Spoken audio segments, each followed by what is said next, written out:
Hello friends, support material practice test series में आपका स्वागत है। आज की इस वीडियो में हम चैप्टर 3 का प्रैक्टिस टेस्ट करेंगे। प्रैक्टिस टेस्ट मैंने सपोर्ट मटेरियल 2022 से 23 के लिए हैं, जिसमें प्रैक्टिस टेस्ट दिए होते हैं, इसके सॉल्यूशंस अवेलेबल नहीं होते हैं। प्रेजेंट टाइम इस ईयर का अभी सपोर्ट मटेरियल अपलोड नहीं हुआ है, इसलिए मैं प्रीवियस ईयर का सपोर्ट मटेरियल यूज़ कर रहा हूँ। इस चैप्टर का थोड़ा सा बेसिक अंडरस्टैंड कर लेते हैं, जिससे हम सारे क्वेश्चन को समझने में प्रॉब्लम फेस ना करें। Chapter linear equation in two variable के बारे में। लीनियर इक्वेशन को डिफरेंट बनाता है। लीनियर इक्वेशन पहले होती क्या? लीनियर इक्वेशन होती है जिसमें वेरिएबल की पावर वन हो। लीनियर इक्वेशन को डिफरेंट उसके कॉफिशिएंट बनाते हैं। अगर लीनियर इक्वेशन वन वेरिएबल है तो वहाँ पर एक्स तो आएगा ही आएगा। Linear equation in two variable है तो वहाँ एक्स और वाई दोनों आएंगे, दोनों के ऊपर वन पावर होगी। और इन लीनियर इक्वेशन को डिफरेंट बनाने वाले जो होते हैं वो होते हैं कॉफिशिएंट ए, बी और सी। तो लीनियर इक्वेशन वन और लीनियर इक्वेशन ये टू हैं, इन दोनों इक्वेशंस को डिफरेंट बनाने वाले इसके कॉफिशिएंट्स होंगे ए, बी और सी। इनकी वैल्यू बदलती है।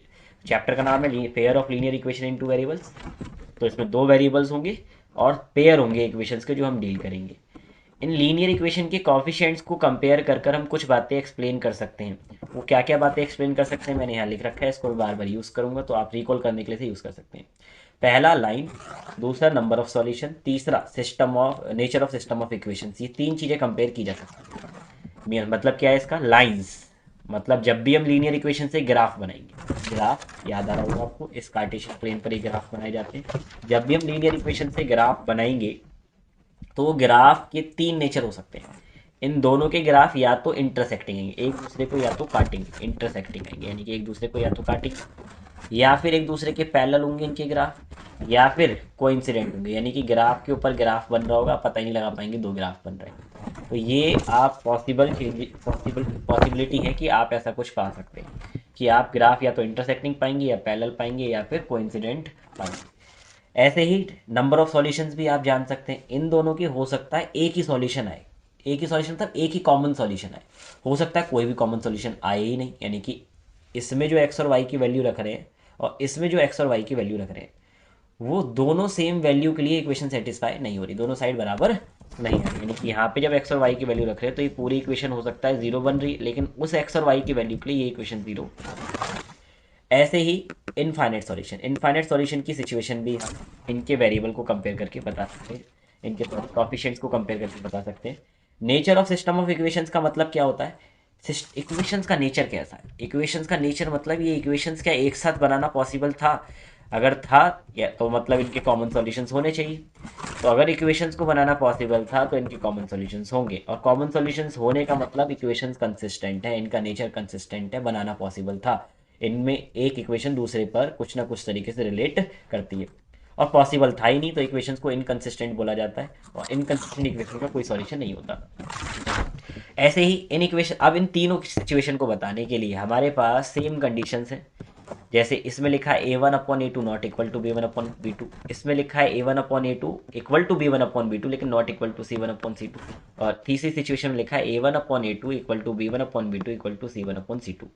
तो ये सिचुएशन हमें इन तीनों के बारे में एक्सप्लेन करेगी, जो मैंने भी एक्सप्लेन की। ये सिचुएशन इन तीनों के बारे में, और ये सिचुएशन इंटरसेक्टिंग, यूनिक और कंसिस्टेंट के बारे में एक्सप्लेन करेगी। एक ही सिचुएशन तीन हमें आंसर दे रही है, तो आपको ये सिचुएशन सबको याद होनी चाहिए। ओके, और इंटर रिलेट करनी याद होनी चाहिए। इसके अलावा हम इस चैप्टर में क्या करने वाले हैं, हम सॉल्यूशंस फाइंड करेंगे, या तो एलिमिनेशन मेथड से या सब्स्टिट्यूशन मेथड से, जो भी हमें सुटेबल लगेगा या क्वेश्चन में मेंशन होगा। अभी हम स्टार्ट करते हैं, काफ़ी देर मैंने आपको एक्सप्लेनेशन में दे दिया है। तो हम पहले क्वेश्चन से शुरुआत करेंगे। पहला क्वेश्चन क्या कहता है? के की वैल्यू निकालो। के की वैल्यू कब निकालनी है आपको? ताकि इन सिस्टम ऑफ इक्वेशंस, जो ये सिस्टम ऑफ इक्वेशंस दे रखे हैं, सिस्टम ऑफ इक्वेशन मतलब एक से ज़्यादा इक्वेशंस देगा ना तो उसे सिस्टम ऑफ इक्वेशंस कह देंगे, ताकि इन दोनों इक्वेशंस का एक सॉल्यूशन हो। अब एक सॉल्यूशन वाली सिचुएशन हमें पता है। ओके, एक नंबर के क्वेश्चंस में आपको सारी चीज़ें मेंशन करने की ज़रूरत नहीं होती है, दोनों इक्वेशन लिखने की ज़रूरत नहीं है, लेकिन अभी मैं आपकी कंफर्टेबिलिटी के लिए आपको सिखाने के लिए लिख देता हूँ, ताकि कोई कन्फ्यूज़न ना रहे। तो देखिए मैं लिखना शुरू करता हूँ। तो पहली इक्वेशन हमें क्या दे रखी है? X plus two Y equal to three. दूसरी इक्वेशन हमें क्या दे रखी है? Five X plus K Y equal to seven, sorry plus seven equal to zero. दोनों इक्वेशन सेम नहीं है, सेम बना लेंगे। सेम का मतलब यहाँ पे ज़ीरो है ना इस वाली सेकंड इक्वेशन में, तो यहाँ पे भी ज़ीरो बना लेते हैं। X plus two Y minus three equal to zero. 5x plus K Y minus 7 equal to 0। हमें यूनिक सॉल्यूशन वाली सिचुएशन सॉल्व करनी है, तो हमें क्या करना पड़ेगा, a1 not equal to b1 upon a1 upon a2 not equal to b1 upon b2 लगाना पड़ेगा। यहाँ पर a1 की वैल्यू क्या होगी, इक्वेशन 1 जो है, पहली जो इक्वेशन है उसमें x के साथ वाली वैल्यू कुछ नहीं है तो क्या मान सकते हैं हम 1। दूसरी इक्वेशन में x के साथ क्या वैल्यू है 5, तो a2 की वैल्यू क्या हो जाएगी 5। जो चीज़ जहाँ है वहीं रहेगी, नॉट इक्वल का साइन लग रहा था तो नॉट इक्वल का साइन ही लगाएंगे। b1 की वैल्यू क्या रहेगी, पहले वाली इक्वेशन की y के साथ, दूसरी वाली इक्वेशन में जो y के साथ वैल्यू है वो रहेगी हमारी b2। अगर क्रॉस मल्टीप्लाई करें, k की 1 से मल्टीप्लाई करा दें, नॉट इक्वल का साइन लगाएं, 5 की 2 से करा दें तो 10 आएगा। यानी कि k की वैल्यू 10 नहीं आनी चाहिए। अगर 10 आ गई तो दोनों इक्वेशंस जो है, दोनों इक्वेशंस के सॉल्यूशंस यूनिक नहीं होने वाले। ओके, अगर दोनों सेम, अगर 10 नहीं रखेंगे k की वैल्यू, तभी जाकर चांसेस है कि ये यूनिक सॉल्यूशन आएगा। तो यहाँ नॉट इक्वल कह रहा है ना, means k can be any real number. अगर नॉट इक्वल के हमारी वैल्यू आ रही है, k नॉट इक्वल 10 आ रही है, तो k can be any real number, any real number other then 10। 10 के अलावा कुछ भी हो सकती है k की वैल्यू। मेरे ख्याल से बात समझ आई होगी। तो k की वैल्यू कुछ भी हो सकती है लेकिन 10 नहीं हो सकती। एनसीईआरटी में इसने यूनिक सॉल्यूशन वाला केस नहीं दिया, तो नॉट इक्वल के साइन नहीं आता यहाँ पर। जनरली कोइंसिडेंट वाला केस देता है, तो कोइंसिडेंट में इक्वल का साइन यहाँ पर आता है, कोइंसिडेंट या पैरेलल वाले में। तो एनसीईआरटी के अकॉर्डिंग अगर आप देखेंगे तो आपको लगेगा ये तो अजीब क्वेश्चन है, ऐसा तो हमने करा ही नहीं है। लेकिन अगर आप इसे सपोर्ट मटेरियल की नज़र से देखेंगे तो ये क्वेश्चन बिल्कुल ठीक है। अगर इसके आप जो नॉर्मल क्वेश्चन दे रखे हैं उसमें ही क्वेश्चन दे रखा है, प्रैक्टिस टेस्ट के अलावा भी सपोर्ट मटेरियल में क्वेश्चन गिवन है। मेरे ख्याल से आपको समझ आया होगा। तो इस टाइप का क्वेश्चन भी एग्जाम में पॉसिबल रहता है। अब सेकंड क्वेश्चन देखते हैं, कहता है does the point 2,3 lie on the line represented by the graph. ये तो 9th क्लास का क्वेश्चन है, 10th क्लास में तो बस पूछ लिया है। क्वेश्चन पूछा गया है, क्या ये जो पॉइंट दे रखा है ये इस लाइन पर है या नहीं है, इस लाइन की ग्राफ पर है या नहीं है।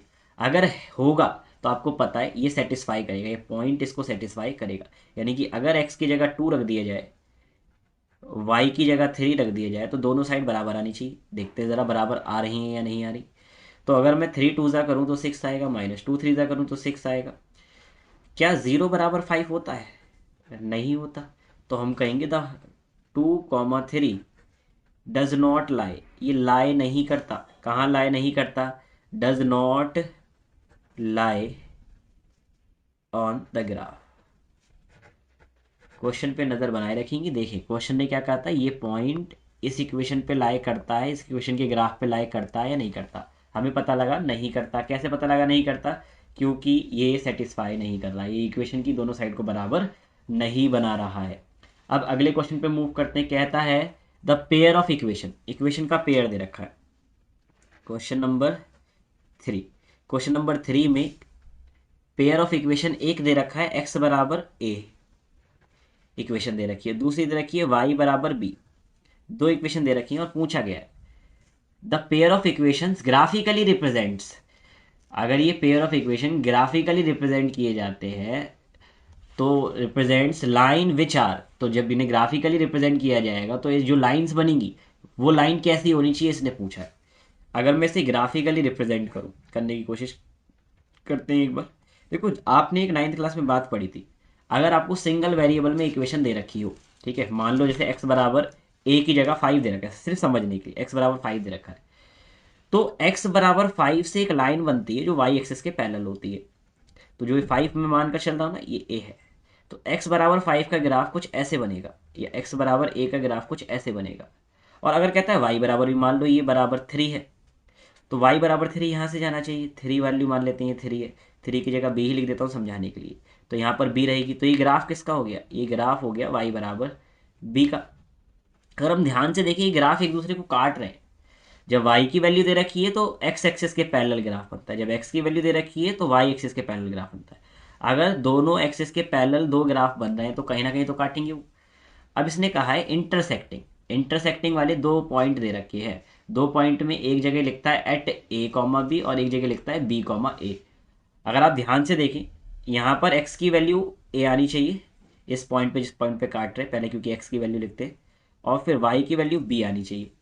इसका मतलब जो हमारा सॉल्यूशन है वो ऑप्शन है हमारा क्या आना चाहिए, डी आना चाहिए, जिसपे लिखा है इंटरसेक्टिंग एट कहाँ इंटरसेक्ट कर रहे हैं, एट ए कॉमा बी, यहाँ पर लाइन इंटरसेक्ट कर रही है। अगले क्वेश्चन पर मूव करते हैं।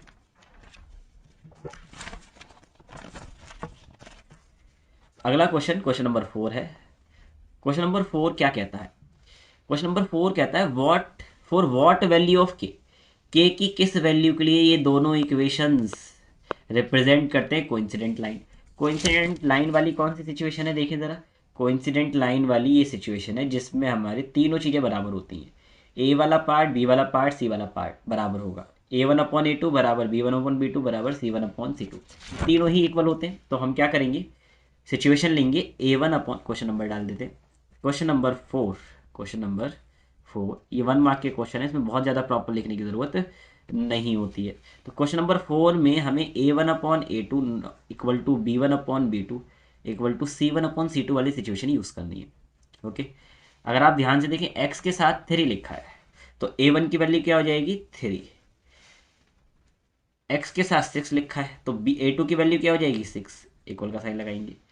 y के साथ -1 है तो यहाँ लिखेंगे -1।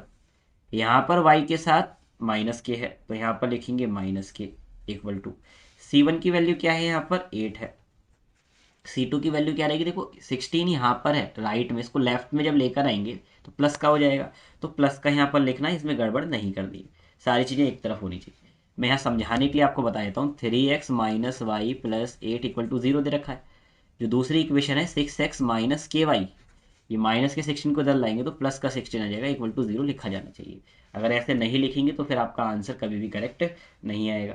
अगर आप ध्यान से देखिए ये डिवाइड हो रहा है, 3 1 3 3 2 6, ये डिवाइड हो रहा है 8 1 8 8 2 6, ये दोनों तो हिस्से बराबर है। यहाँ पर के की क्या वैल्यू आनी चाहिए जिससे ये हिस्सा भी 1/2 आ जाए, क्वेश्चन ये है। देखो माइनस माइनस तो पहले प्लस बना दो, चाहे तो इस वाले हिस्से को चाहे इस वाले हिस्से से एक इक्वेशन फॉर्म करें। चलो मैं 1/2 इक्वल टू 1/k लिख देता हूँ।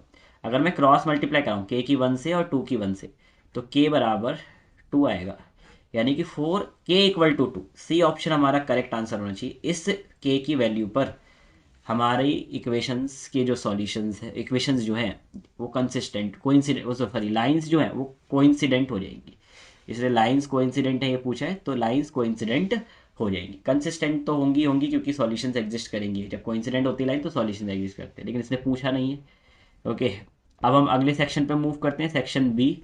सेक्शन बी 2 मार्क्स का है, तो इसमें पहला क्वेश्चन पढ़ते हैं क्या कहता है।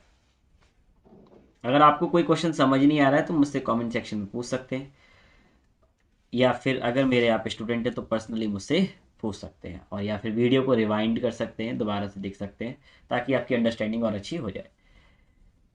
तो आपको क्या करना है यहाँ पर, for what value of A and B, ये पूछा है ए और बी की किस वैल्यू के लिए the pair of linear equations have infinite solutions. Infinite solutions के लिए आपको ए और बी की वैल्यू निकालनी है, और हमें पता है इनफाइनाइट सॉल्यूशंस भी उसी सिचुएशन में होते हैं जिस सिचुएशंस में लाइन कोइंसिडेंट होती है। तो हमें सेम सिचुएशंस यहाँ पे यूज़ करनी पड़ेगी। एक बार मैं इक्वेशन को लिख लेता हूँ, 2x minus 3y minus 7 equal to 0। मैं पहले से इसको अरेंज करके लिख रहा हूँ, ax plus 3y minus B equal to 0। Equations को अगर आप देखें, इक्वेशंस को इसने यहाँ पर इस तरीके से नहीं लिखा है जैसे मैं लिख रहा हूँ। इक्वेशंस को इसने यहाँ 7 राइट में है, बी राइट में, मैं सबको लेफ्ट में ले जाकर लिख दिया है। हमें कौन सी सिचुएशन लगानी है, बात आपको समझ आ चुकी है। हमें यहाँ पर लगाना है A1/A2 equal to B1/B2 equal to C1/C2। हमें ये सिचुएशन यहाँ पर लगानी है। इस सिचुएशन को कैसे लगाएंगे, देखिए A1 की वैल्यू क्या है यहाँ पर 2, A2 की वैल्यू क्या है यहाँ पर A, B2 की वैल्यू B1 सॉरी B1 की वैल्यू क्या है यहाँ पर -3, B2 की वैल्यू क्या है यहाँ पर 3। ओके 3 है, ओके मैंने ठीक लिखा है। और ऐसे ही देखिए C1 की वैल्यू क्या है -7, C2 की वैल्यू क्या है -B, यहाँ से माइनस माइनस प्लस हो जाएगा। अब देखिए 3 1 3, 3 1 3, माइनस का 1 आ जाएगा यहाँ पर। तो एक सिचुएशन बन रही है 2/A -1/1, 1 लिखो मत लिखो कोई फर्क नहीं पड़ेगा, यहाँ पर इधर वाले 1 को, डेनोमिनेटर वाले को 7/B। अब देखो हम क्या कर सकते हैं, यहाँ पर एक इक्वेशन यहाँ से बना सकते हैं, और एक इक्वेशन यहाँ से बना सकते हैं और हमें ए और बी की वैल्यू पता लग जाएगी। यही करते हैं, पहले हम 2/a को बराबर दिखाते हैं किसके, -1 के। ऐसे ही -1 के बराबर दिखाते हैं हम 7/b को। तो जब मैं a की इधर मल्टीप्लाई कराऊंगा तो माइनस का ही हो जाएगा, क्योंकि किसी भी संख्या की 1 से मल्टीप्लाई करो सेम रहती है संख्या। ओके, और माइनस के साइन खत्म करने के लिए दोनों तरफ माइनस से मल्टीप्लाई करा दो, तो a बराबर हमारा किसके आ जाएगा, -2 के आ जाएगा। दोनों के साइन बदल जाएंगे। अगर b की माइनस से मल्टीप्लाई करो तो -b बराबर 7 आएगा, और दोनों तरफ अगर माइनस की मल्टीप्लाई करा दी जाए, दोनों तरफ अगर माइनस की मल्टीप्लाई करा दी जाए तो b की वैल्यू -7 आनी चाहिए। तो ये हमारे दो, मतलब कि a और b की वैल्यूज आ गई हैं। मेरे ख्याल से समझ आया होगा। अगले क्वेश्चन पर मूव करते हैं। अगला क्वेश्चन हमारा क्या कहता है, देखिए ज़रा। क्वेश्चन नंबर 6, क्वेश्चन नंबर 6 ने कहा है सॉल्व करो एक्स और वाई के लिए, यानी कि यहाँ पर एक्स और वाई की वैल्यू निकालनी। बहुत आसान क्वेश्चन है, सिंपल सा। डेसिमल से घबराना नहीं, क्योंकि हमारे पास डेसिमल को ख़त्म करने का उपाय है, जुगाड़ है। तो उस जुगाड़ का यूज़ करेंगे, उस उपाय का यूज़ करेंगे। ये वैल्यू लिख रही है। अगर आप ध्यान से देखिए, पॉइंट के बाद हर जगह एक ही डिजिट है, एक ही डिजिट है। तो आप क्या कर सकते हैं, पूरी पूरी इक्वेशन में 10 की मल्टीप्लाई करा सकते हैं। अगर आप पूरी पूरी इक्वेशन में 10 की मल्टीप्लाई कराएंगे तो यहाँ पे देखो 10 की मल्टीप्लाई करके पॉइंट एक डिजिट आगे चला जाता है, तो यहाँ पे आ जाएगा 4x, 0 लिखने की ज़रूरत नहीं है starting, plus 3y equal to 17। ऐसे ही यहाँ 7x plus minus 2y equal to 8। इसको इक्वेशन 1 मान लो, इसको इक्वेशन 2 मान लो। अब इसने सॉल्व का है, सॉल्व कहता है तो एक्स और वाई की वैल्यूज़ हमें निकालनी होती हैं। जब ये सॉल्व करने के लिए कहता है तो हमें एक्स और वाई की वैल्यूज़ निकालनी होती है। तो हाँ, यहाँ पर हम क्या करेंगे, एक्स और वाई की वैल्यूज़ निकालेंगे। ओके, एक्स और वाई की वैल्यू निकालने के लिए आप कोई सा भी मेथड यूज़ कर सकते हैं, चाहे तो एलिमिनेशन मेथड या फिर आप सब्स्टिट्यूशन मेथड का यूज़ कर सकते हैं। मैं एलिमिनेशन मेथड यूज़ करने वाला हूँ, मेरा फेवरेट मेथड। ओके, अगर हम ध्यान से देखें, यहाँ छोटी छोटी संख्याएं, अगर इन 3 और 2 का एलसीएम लिया जाए तो 6 बनता है, यानी कि दोनों को 6 बनाया जा सकता है। वैसे इनको भी चाहें तो 28 बना सकते हैं, एक को सेम बनाना होता है हमें। तो मैं लेकिन यहाँ 6 बना रहा हूँ, क्योंकि 6 बनाना थोड़ा सा आसान रहेगा। इस इक्वेशन को 6 बनाने के लिए हमें 2 से मल्टीप्लाई करनी पड़ेगी। इस इक्वेशन में यहाँ 2 को 6 बनाने के लिए 3 से मल्टीप्लाई करनी पड़ेगी। तो देखें क्या होगा, 2 की सबसे मल्टीप्लाई कराओ 8x, फिर 2 की इधर कराएंगे 6y इक्वल टू 2 की 17 से कराएंगे 34, 3 की 7 से कराएंगे 21x, 3 की 2 से कराएंगे माइनस का 6y इक्वल टू 3 की 8 से कराएंगे 24 आ जाएगा। साइन बदलने की ज़रूरत नहीं, क्योंकि ये पहले ही प्लस माइनस में नज़र आ रहे हैं हमें। इनको ऐड करना पड़ेगा। अगर इनको ऐड करा जाए तो कितना बनेगा, 29x बनेगा बराबर। अगर इनको ऐड करा जाए कितना बनेगा, 58 बनेगा। और x बराबर क्या आएगा, 58 जहाँ है वहीं रहेगा, इक्वल जहाँ है वहीं रहेगा, x जहाँ है वहीं रहेगा। ये 28 जो है ये दूसरी तरफ मूव करेगा तो डिवाइड में जाएगा, क्योंकि मल्टीप्लाई में। और डिवाइड करके आंसर हमारा क्या आने वाला है, 2 आने वाला है। तो x की वैल्यू किसके बराबर आ गई हमारी, 2 के बराबर आ गई। अब क्या करना होता है, पुट x को पुट करना है आपको। कहाँ करना है, इन इक्वेशन 1 और 2 किसी में भी कर दो। चलो मैं इक्वेशन 1 में करता हूँ, इन इक्वेशन 1। अगर x की वैल्यू इक्वेशन 1 में रखें तो जो चीज़ जहाँ वहीं रहेगी, यानी कि 4 की जगह 4 आएगा, x की जगह पर 2 आएगा, प्लस की जगह पर प्लस, 3 की जगह पर 3, y की जगह पर y, इक्वल की जगह इक्वल, और 17 की जगह 17। अब देखिए इनकी मल्टीप्लाई हो सकती है, मल्टीप्लाई करानी है। इनको ऐड नहीं किया जा सकता, क्योंकि ये अनलाइक हैं, दो अलग अलग टर्म्स हैं। तो हम इस टर्म को उठाकर इधर लाएंगे। जब टर्म को दूसरी तरफ लेकर जाते हैं तो साइन बदलता है, माइनस की टर्म हो जाती है प्लस की, और प्लस की टर्म हो जाती है माइनस की। तो यहाँ माइनस कर देंगे। अगर 17 में से 8 माइनस करते हैं तो 9 आता है। तो देखिए ज़रा, y जहाँ है वहीं है, इक्वल जहाँ है वहीं है, 9 जहाँ है वहीं है, 3 मल्टीप्लाई में डिवाइड में ले आते हैं। तो आंसर हमारा क्या आना चाहिए, 3। तो हमारी एक्स और वाई की वैल्यूज़ आ गई। एक्स बराबर आना चाहिए हमारा 2 एंड y बराबर हमारा आना चाहिए 3। सॉल्व फॉर हमने x एंड y कर दिया। अब अगले क्वेश्चन को देखते हैं। अगले क्वेश्चन में हमसे कहा गया है, अगर सिस्टम ऑफ इक्वेशंस, दो सिस्टम ऑफ इक्वेशन दे रखी, 6x plus 2y equal to 3 and kx plus y equal to 2 has a unique solution. कहता है अगर इसके यूनिक सॉल्यूशन है तो के की वैल्यू निकालो। ये सेम क्वेश्चन वैसा ही है जैसा ऊपर आया था, ये दो बार क्वेश्चन इसने दे दिया है same question. Okay, but value change है। तो वैल्यू चेंज है लेकिन क्वेश्चन सेम ही है। किस वैल्यू के लिए के की, मतलब के की किस वैल्यू के लिए इक्वेशन का यूनिक सॉल्यूशन होगा, पहले क्वेश्चन की तरह ही है एकदम। ओके, लेकिन ये 2 मार्क का है। ऐसा कुछ नहीं 2 मार्क का है तो अब हम थोड़ा और लेंथी बनाकर इसे करेंगे। हमें सॉल्यूशन पे काम करना है यहाँ पे। If the system of equation कौन कौन सी, क्वेश्चन नंबर 7, एक है 6x + 2y = 3 और दूसरी कौन सी है kx + y = 2। इनको थोड़ा सा चेंज करके लिख लेते हैं, नहीं भी लिखेंगे तब भी हमारा आंसर आता है। चलो इस बार बिना लिखे करते हैं, पहले हमने चेंज करके लिखा था। हमें पता है यूनिक सॉल्यूशन की सिचुएशन कौन सी है। यूनिक सॉल्यूशन की सिचुएशन में क्या होता है, यूनिक सॉल्यूशन की सिचुएशन में लाइन इंटरसेक्टिंग होती है और a1/a2 not equal to b1/b2 होता है, जैसे हमने पहले देखा था। तो वही सिचुएशन यहाँ पे लगाएंगे हम क्या करेंगे यहाँ पर a1/a2 not equal to b1/b2 लिखेंगे, b1/b2। इट एम्प्लाइज का साइन लगाएं। a1 की वैल्यू क्या है 6, ओके ये विजिबल है मेरे ख्याल से। a1 की वैल्यू क्या है 6/a2 की वैल्यू क्या है k, नॉट इक्वल टू, जो चीज़ जहाँ है वहीं रहेगी। यहाँ पर देखिए b1 की वैल्यू क्या है 2 और b2 की वैल्यू क्या है, y के साथ कुछ नहीं है तो क्या मानेंगे 1। अब करना क्या है, क्रॉस मल्टीप्लीकेशन करनी है। 2 की k से मल्टीप्लाई कराएं तो 2k आएगा, नॉट इक्वल का साइन आएगा, जैसे इक्वल लगाते हैं ना वैसे नॉट इक्वल लगाओ। 1 की 6 से करा दो तो 6 ही आएगा। 2 मल्टीप्लाई में डिवाइड में भेज दो, k not equal 6 divide by 2 और डिवाइड करेंगे तो आंसर 3 आएगा। यानी कि k की वैल्यू 3 नहीं आनी चाहिए।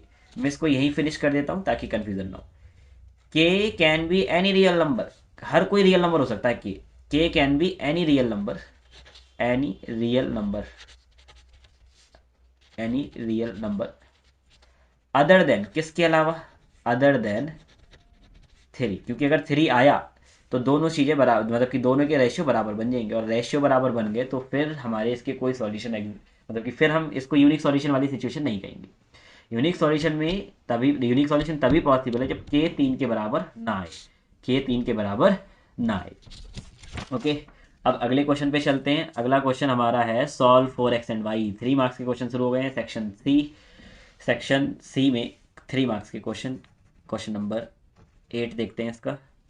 इसने फिर सॉल्व किया दिया एक्स एंड वाई के लिए सॉल्व किया दिया, यानी कि हमें एक्स और वाई की वैल्यूज निकालनी है और सबसे आसान मेथड से निकालेंगे हम, जो हमारा एलिमिनेशन मेथड है, क्योंकि इसने मेथड मेंशन नहीं करा है। ओके, तो देखते हैं ज़रा। एक इक्वेशन इसने लिखी x + y = a + b, इसे इक्वेशन 1 लिखा है इसने। क्या मानकर लिखा है इसने इसे, इक्वेशन 1। और दूसरी इक्वेशन अगर हम देखें तो इसने लिखा है ax - by = a² - b², इसको इक्वेशन 2 मान लेते हैं।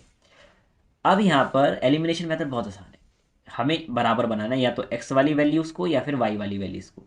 यहाँ पर x में कुछ नहीं है, यहाँ पर x के साथ a है तो हम इसे a बना सकते हैं। हम y को भी चेंज कर सकते हैं, ऐसा कुछ नहीं है, y को कहे तो y को भी कर दूंगा मैं, y का करेंगे तब भी आसान है, दोनों ही आसान है। तो चलो हम x को इक्वल बनाकर करते हैं। x को इक्वल बनाने के लिए a से मल्टीप्लाई करनी पड़ेगी, तो होगा क्या, ax फिर प्लस का साइन है, a की मल्टीप्लाई y से कराएंगे ay इक्वल का साइन आएगा, फिर a की मल्टीप्लाई a से करेंगे a², a की मल्टीप्लाई b से करेंगे प्लस का a भी आ जाएगा क्योंकि दोनों ही प्लस के। इसके अलावा देखो इसको कॉपी पेस्ट करना है, दूसरी इक्वेशन को हम कॉपी पेस्ट करेंगे, क्यों, क्योंकि यहाँ पर कुछ ऐसा है ही नहीं जिसकी मदद से आप मतलब जिसमें अपने कोई कैलकुलेशन करिए, कुछ मल्टीप्लाई करी ही नहीं है हमने।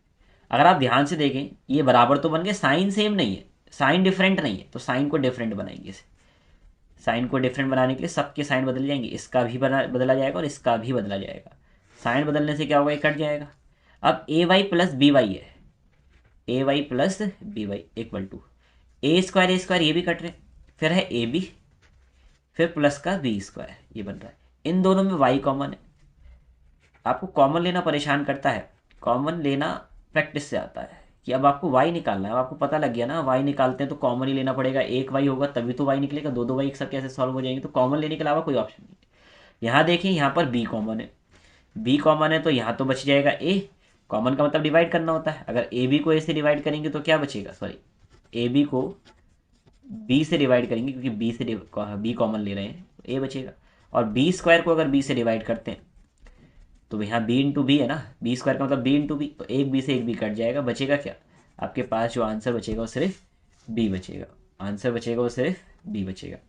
तो देखिए ज़रा यहाँ पे लिखते हैं, बी कॉमन लिया, ए बचा, बी स्क्वायर में से सिर्फ बी बचेगा। वाई इक्वल टू क्या आना चाहिए, अब जो चीज़ जहाँ है वहीं रहेगी, वाई इक्वल बी इंटू ए प्लस बी, और ये जो मल्टीप्लाई में था ब्रैकेट ये डिवाइड में चला जाएगा, और आपको यहाँ से डिवाइड होता नजर आ रहा होगा। आंसर क्या आ रहा है, वाई की वैल्यू क्या आ रही है बी। अब इसको इक्वेशन 1 में पुट कर दो, पुट वाई इन इक्वेशन, किस इक्वेशन में करना है, किसी भी इक्वेशन में कर दो, 1 या 2 में, मैं 1 में कर रहा हूँ क्योंकि आसान इक्वेशन है। इक्वेशन 1 में करेंगे तो क्या आएगा, एक्स की जगह पर एक्स आएगा, प्लस की जगह पर प्लस, वाई की जगह पर बी, इक्वल की जगह इक्वल, ए की जगह ए, प्लस की जगह प्लस, बी की जगह बी। बी दोनों तरफ है, बी को इधर भेजेंगे तो माइनस में चला जाएगा, डायरेक्ट भी काट सकते हैं, लेकिन कन्फ्यूजन ना हो इसलिए मैं इसको ऐसे लिखता हूँ, बी से बी कट जाएगा, बचेगा क्या ए। तो एक्स की वैल्यू आई ए, वाई की वैल्यू आई बी, एक्स बराबर आना चाहिए ए एंड वाई बराबर आना चाहिए बी।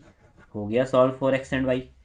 इसके अलावा अगर हम देखें, क्वेश्चन नंबर 9 है, क्वेश्चन नंबर 9 मेरे ख्याल से हम थोड़ा फास्ट जा रहे हैं, ओके, और अगर हम फास्ट नहीं करेंगे तो अभी प्रॉब्लम है, फिर प्रैक्टिस कैसे होगी, आपको पता होना चाहिए एग्जाम में कैसे करना है। मैं आपको बातें करते हुए कर रहा हूँ तो थोड़ा सा टाइम लग रहा है, यहाँ पर समझाने की भी कोशिश कर रहा हूँ थोड़ा थोड़ा।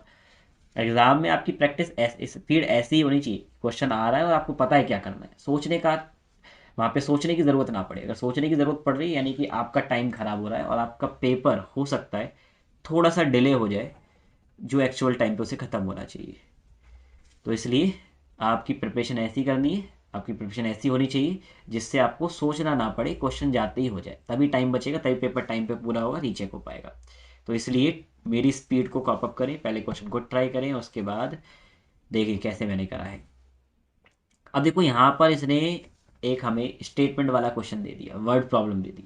आसान होती है वर्ड प्रॉब्लम, बिल्कुल सिंपल। ओके, देखते हैं ज़रा, sum of the ages of father and son, father और सन की एजेस का सम दे रखा है, यानी कि फादर की एज भी नहीं पता हमें और सन की एज भी नहीं पता, और कहता है फादर की एज 3 टाइम्स है उसके सन की एज के, फादर की एज 3 गुना, यानी कि फादर की एज जितनी भी है उसका 3 गुना कर देंगे तो सन की एज, मतलब कि सन की एज का 3 गुना कर देंगे तो हमें फादर की एज पता लग जाएगी। फादर की एज कब आएगी, जब 3 मल्टीप्लाई कराएंगे सन की एज से, और फाइंड करनी है उनकी एजेस। तो जिनकी एजेस नहीं पता उसको लेट कर लेंगे, let father's age, father's age को मान लो, फादर की एज को एक्स, एक्स ईयर्स, सन की एज भी नहीं दे रखी है हमें तो सन की एज को क्या मान लेंगे, son's age equal to Y years.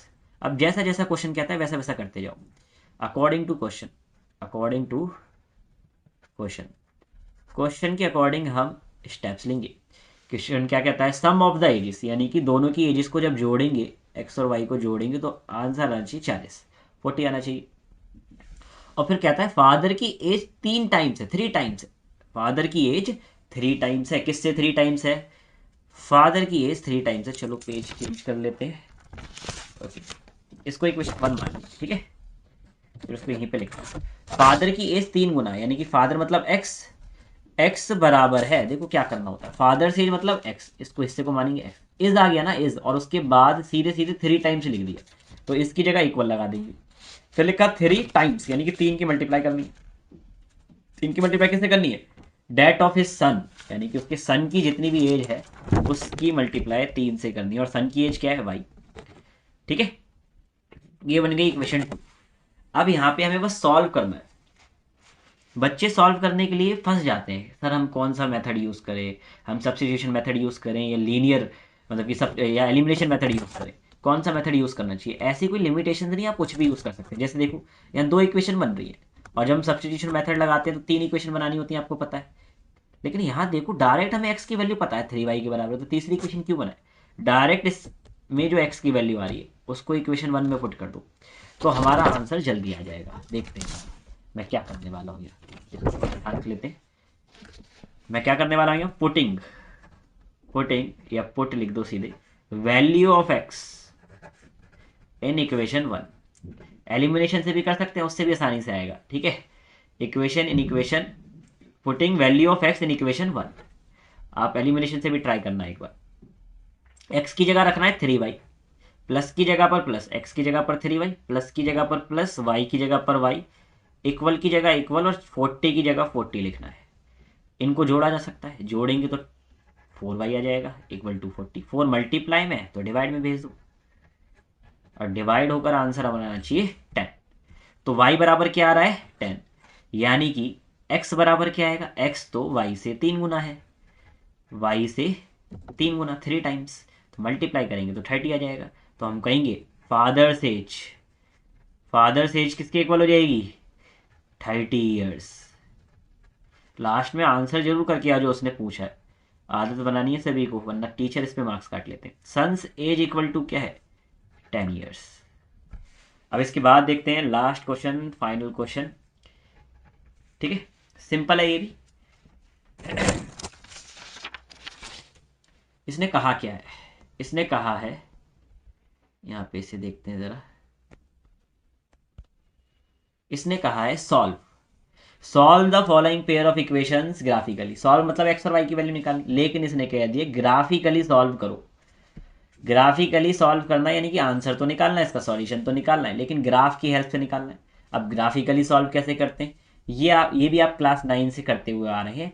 Okay, तो ग्राफिकली कैसे सॉल्व करेंगे ये देखते हैं अभी। और फिर कहता है also shed the reason, reason भी शेड करना है। रीजन शेड किसके बीच में करना है, इन दो लाइंस के बीच में, यानी कि जो इनके जो ग्राफ बनेंगे उनके बीच में, और एक्स एक्सिस के बीच में। तीन होंगी, मतलब ये मान लेते हैं एक लाइन ऐसे बनेगी, एक लाइन ऐसे बन जाएगी, और ये एक्स एक्सिस हो गया। तो इनके बीच में जो एरिया बनने वाला है उसे शेड करने के लिए कह रहा है। लेकिन पहले इनको हमें प्लॉट करना पड़ेगा, सॉल्यूशंस निकालने पड़ेंगे। निकालने का तरीका क्या होता है, पहले हम लिखेंगे इक्वेशन। फोर इक्वेशन, कौन सी इक्वेशन की बात कर रहे हैं अभी हम, for equation 3x plus 5y equal to 12। पहले इसके लिए काम करते हैं, इसके सॉल्यूशंस निकालते हैं। एटलीस्ट 2 सॉल्यूशंस चाहिए तभी ग्राफ बन सकता है। और एटलीस्ट 2 सॉल्यूशंस कैसे निकालते हैं वो भी बहुत आसान है, देखते हैं ज़रा। x की वैल्यू 0 रख लो एक बार। इफ x बराबर 0, अगर x बराबर 0 होगा तो देखो 3 की जगह 3, x की जगह 0, प्लस की जगह प्लस, 5 की जगह 5, y की जगह y, इक्वल की जगह इक्वल, 12 की जगह 12। जो चीज़ जहाँ वहीं रहेगी। ओके, अब इसके बाद देखो 3 की 0 से मल्टीप्लाई करेंगे तो इसका 0 बन जाएगा, लिखने की भी जरूरत नहीं है। 5y बराबर 12, 5 मल्टीप्लाई में है तो डिवाइड में भेज दो। तो 12 डिवाइड बाई 5 करेंगे, जब 12 को 5 से डिवाइड करते हैं तो मैं एक्सपेक्ट करता हूँ कि आप इस डिवाइड में प्रॉब्लम फेस नहीं करेंगे। तो 5 टू ज़ा 10 होता है, पॉइंट लगाएंगे 2 बचेगा, 0 लगाएंगे, पॉइंट लगा के 0 लगा सकते हैं 2 के बाद। तो y की वैल्यू कितनी आ रही है 2.4 आ रही है, कितनी आ रही है 2.4। अब क्या करना है, एक बार y बराबर 0 लिख लो। एक बार x बराबर 0 लिखा था, अब y बराबर 0 लिख लो, तब क्या होगा देखें जरा। 3x जो चीज़ जहाँ वही रहेगी, प्लस 5 y की जगह 0 आ जाना, इक्वल टू 12।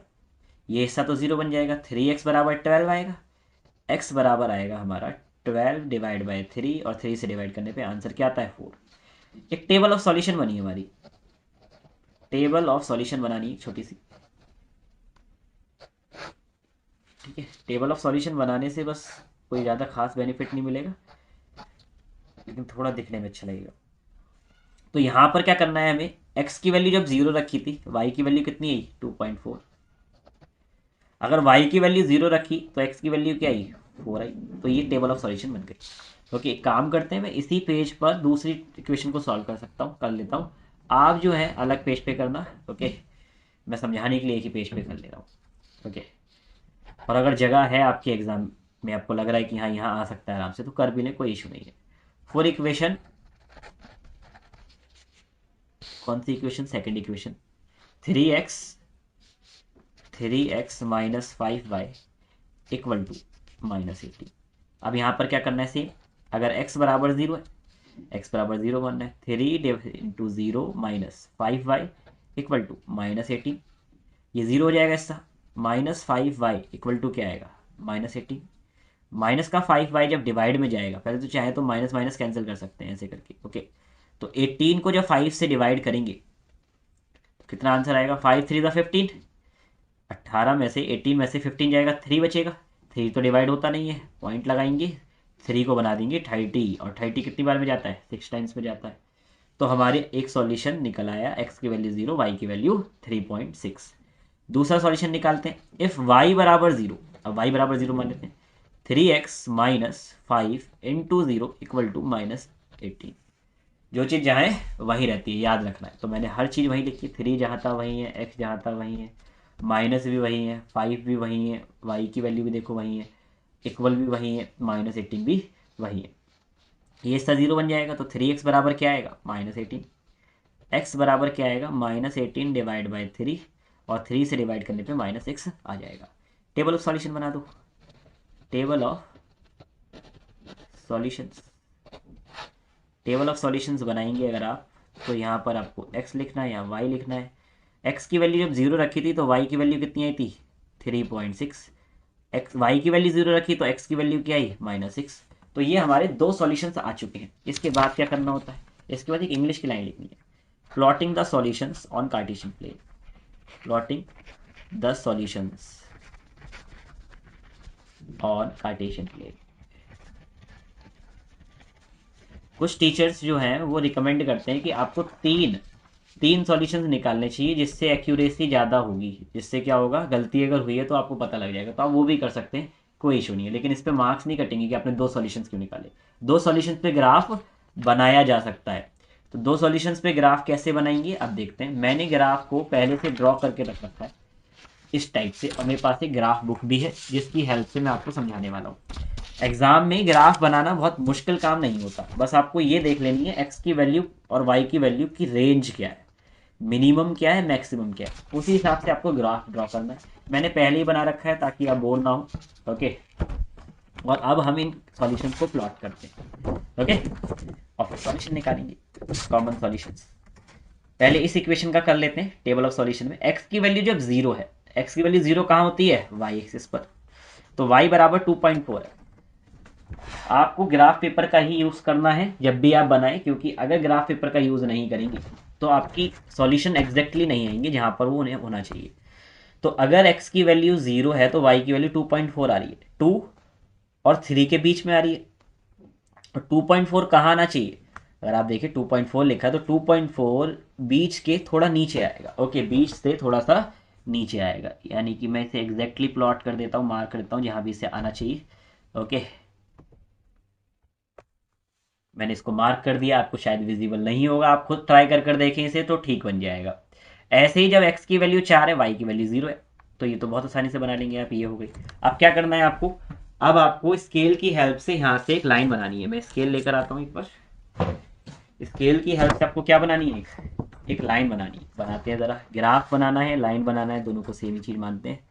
ओके, आप अगर कॉन्फिडेंट नहीं है तो पेंसिल का यूज़ करें, ठीक है, इस पेंसिल का यूज़ करें ताकि इसे इरेज भी कर सकते हैं। जैसे मैं भी अभी पेंसिल का यूज़ करके बना रहा हूँ। एक्स की वैल्यू 4 है, एक बार रख कर देखो यहाँ पे 4 पे एग्जैक्टली आ रही है, आपको विजिबल नहीं होगा तो मैं इससे बना देता हूँ।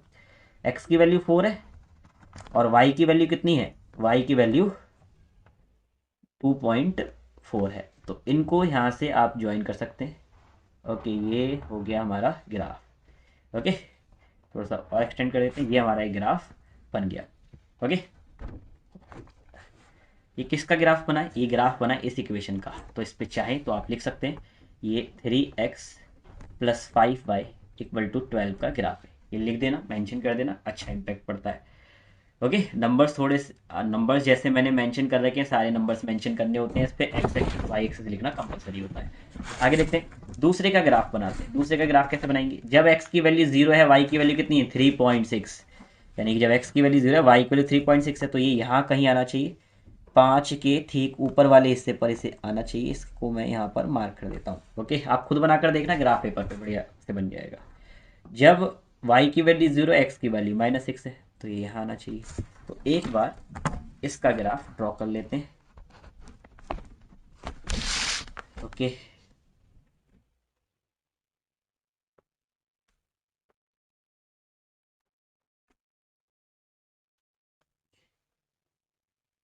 तो ये मैंने ड्रॉ कर लिया, थोड़ा सा यहाँ टेढ़ा हो गया लेकिन कोई इशू नहीं है। इस इक्वेशन का नाम लिखते, इस ग्राफ की इक्वेशन का नाम लिख देते हैं 3x - 5y = -18। जहाँ पर ये इंटरसेक्ट करते हैं उसे कहते हैं सॉल्यूशन। तो ग्राफिकली सॉल्यूशन क्या होंगे, इसके सॉल्यूशंस अगर हम देखें, अगर आप इसको एलिमिनेशन मेथड से या फिर जो है सब्स्टिट्यूशन मेथड से सॉल्व करेंगे तब भी यही सॉल्यूशंस आएंगे, इसके तीनों से सेम सॉल्यूशन आते हैं।